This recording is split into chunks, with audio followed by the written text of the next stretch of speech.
Rebel Scum, we are here with Luca from D'Agostini and Fanhome. He is the North American manager, and he's going to be talking to us about some of their great products. Luca, first of all, welcome. Thank you for doing this with us today. So I just want to start out by gauging or getting a sense of what your Star Wars origin story is and how you became a fan of Star Wars. Nick, hi, and thanks for having me. This is very nice, cool. So, I how did I become a Star Wars fan? I grew up in Italy. I am Italian. Been living here in the U.S. for more than 25 years now. But I grew up in a small town, central Italy, and I became a Star Wars fan in the fall of 1977 when my dad took me to see the first movie, Episode 4, New Hope, this small town movie theater. And I still remember this sort of out of body experience that I had by watching the movie. I was already a young sci-fi fan. 2 years earlier, I saw for the first time on television Space 1999. It was released the beginning of '76 in Italy, and it made a huge impact on me. I became a fanatic of that show. I just was crazy collecting eagles, and I that's most of the stuff that my free time was thinking about. My dad also was a sci-fi sort of fan, big reader of Isaac Asimov. Foundation book series was a mandatory reading eventually in my household. But I went to the movies on a rainy, cold fall Saturday afternoon, and I had no expectations. I didn't know what to expect. I thought that nothing was going to beat Space 1999. At the time, I was watching the second season. But as soon as the light went off and the score started and the movie started, I was basically in shock and awe. I mean, it was almost an out-of-body experience. I still remember the exact feeling that I had. I visually remember every single scene of the movie through the smoke. At the time, in Italy, could still smoke in movie theaters. So the whole movie basically was through this, cigarette smoking in the theater. And I've been a fan ever since. I mean, I'll never forget that feeling. That magic of that movie magic that, to be honest with you, I haven't felt ever since. Now, Yes, jealous of version you. of your hand is the first to ship. Yes, yes. Getting that original experience. I mean, for me, the first time I saw Star Wars in the theaters was 1997 when they brought it back to theaters. Before that, it was pretty much just VHS tape throughout the 80s and the early 90s. So I do envy that. Your first experience was that original cut of Star Wars with people that had no idea what Star Wars was. It wasn't even called A New Hope back then. It was called Star Wars. So Star Wars, yeah, exactly. yeah. So that is great that you're connected to it from the very beginning. Love seeing fans that are working on Star Wars products that have been there, as far back as the as when it started. Yes. Speaking of which, D'Agostini subscription service has done books over the years. Tell me a little bit about the transition from books in the subscription service to fan-based products, models, and collectibles. Right. So the Orsini is an Italian-based company. Was founded over 100 years ago in Rome. Eventually moved to northern Italy, where the global headquarters still is. And it started as a geography mapping cartographer company, and evolved into one of the largest publishers and collectible companies in the world. It's a multinational company right now. We have offices in more than 10 countries. We publish over like 100 collections, between 60 to 100 collections a year, published in 22 different languages all around the world, from Italy to Japan, US, South America, everywhere in Europe. And as you said, we started basically the publishing channel where the Latini was operating was called Partworks. Basically, um, it's a channel that doesn't exist in the United States, very typical of European countries. But the concept is very simple. It's, encyclopedias are very, very expensive. Um, Working class families could not afford it. So the Latini will chop it down into issues and distribute these issues as magazines in newsstands and kiosks. And you will go there every week, spend less than $1 to buy this like 16 or 32 pages of an encyclopedia. And over 2 or 3 years, you'll get this, finally compendium of content that you bought over installments. And this was always very, very popular from the late 60s, beginning of the 70s. And then, and the Latini was one of the leaders, European leaders in this business. Many other companies came along and started competing. But the Latini was always in the forefront of innovation. So, end of the 80s, they had the intuition that maybe with this installment of editorial content, they could add a collectible, like a die-cast warplane in 1 to 300 scale. And it was one of the first concept that they published was this encyclopedia of the warplanes, the world warplanes from 1910 to 1989 when it first published. And every installment was dedicated to a specific plane, like the Mustang, and in World War II.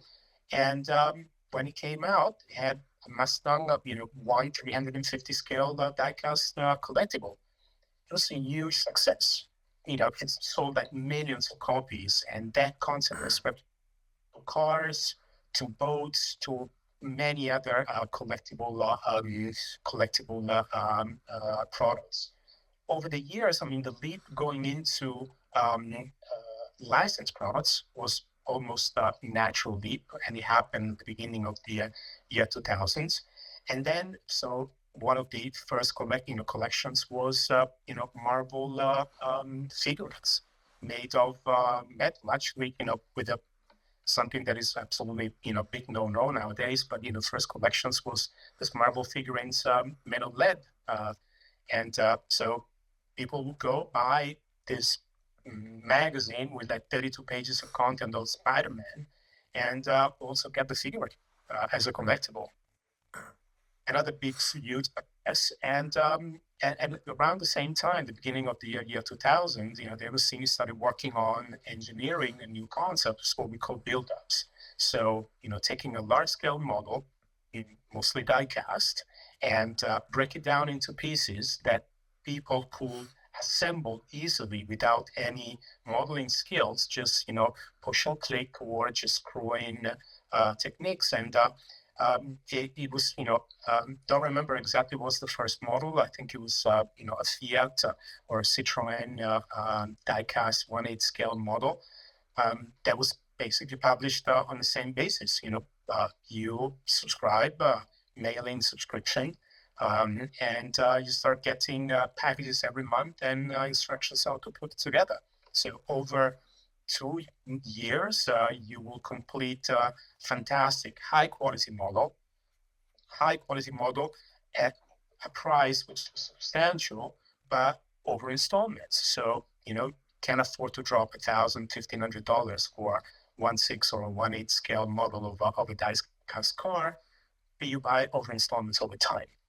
And that was one of the collectible innovations that the Latini mastered and launched around the world.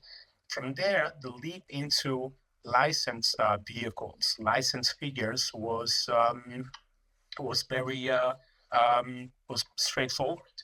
Just had to convince the licensors, Disney, Marvel, DC, for Luca at the time, that concept could be replicated with one of the vehicles or characters that had a global appeal, global knowledge, and it could be done with the same level of quality. So that's what we did. And one of the first products that we broke down and promoted as a build-up was Millennium Falcon, actually. It's around 2010 when it first came out. Huge international success. The quality was very good at the beginning, and that product has been improved over the years. We're still selling selling it very successfully here in the US 15 years later. An improved quality level, improved paintings, more features, more lights, more sounds, but it's still there. And you still get the heart of the business because when you get the subscription service, not only are you getting the models, you're getting all that content, like that encyclopedic knowledge about the character, about the lore, about other aspects as well. Yeah, absolutely. Very, very good point, Nick. This is something that it's a distinctive element, between the Agostini Fanhome and most of our competitors is that we at, at, at core, the Agostini is a publishing company and has, editorial capabilities, with the companies, historically, created, edited and published books, and we still have that core competencies, and that's what we do. We add additional content to the collecting and the building and modeling experience, which was quite unique. So you talked about global appeal, and we started getting into the Star Wars products. You started with Millennium Falcon, you went on to R2D2, and then you did Darth Vader. Huge global appeal on those three. So what is the process for figuring out or determining what is that global appeal as you go into your next model? All right. So, yeah, I mean, everything starts in back in the headquarters in Europe. Main headquarters in Milan. We also have second headquarters in Barcelona.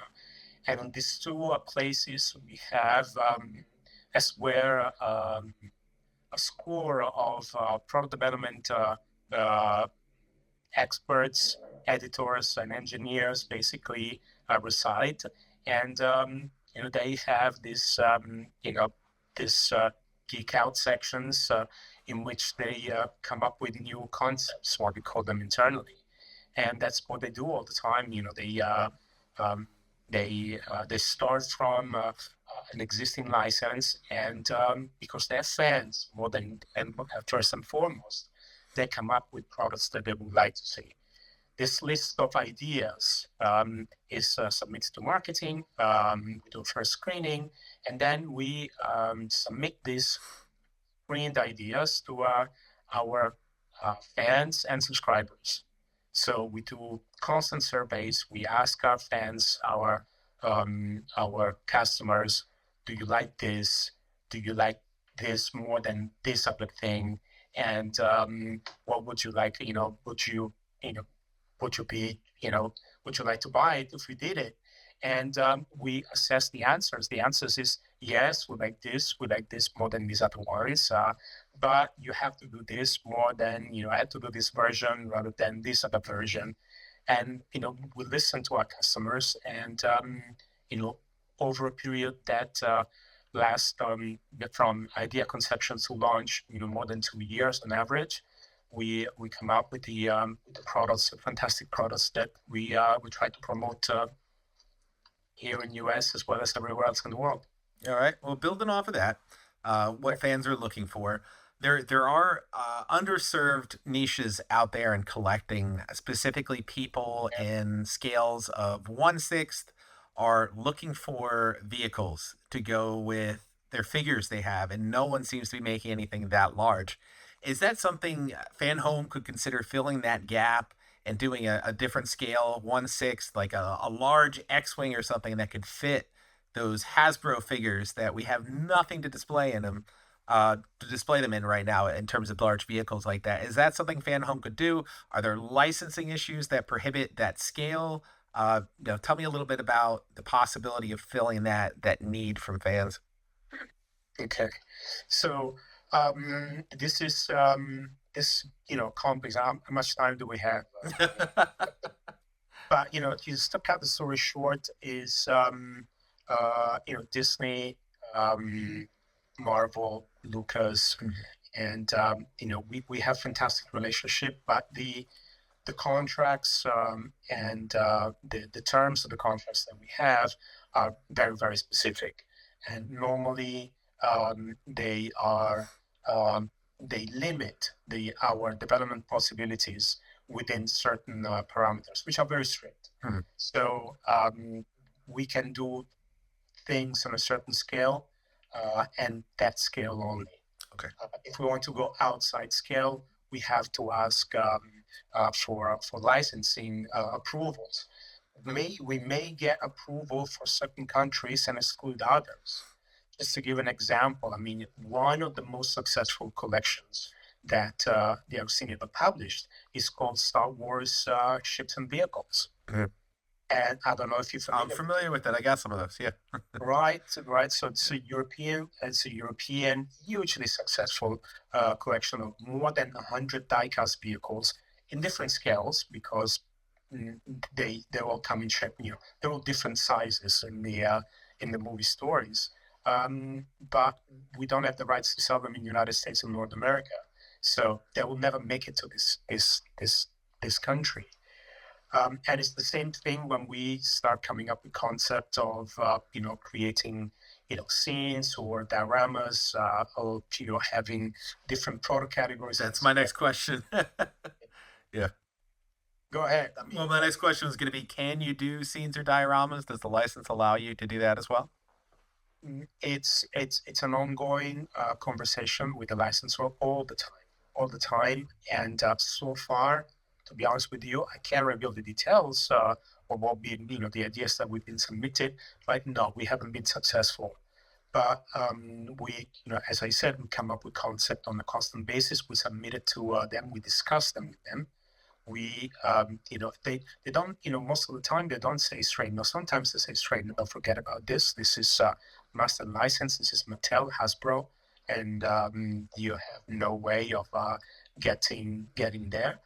But in some other cases, they come back with feedback. This is all about if you change the material, if you go a scale up or something. So something will happen in the future. We are trying to expand on what we do.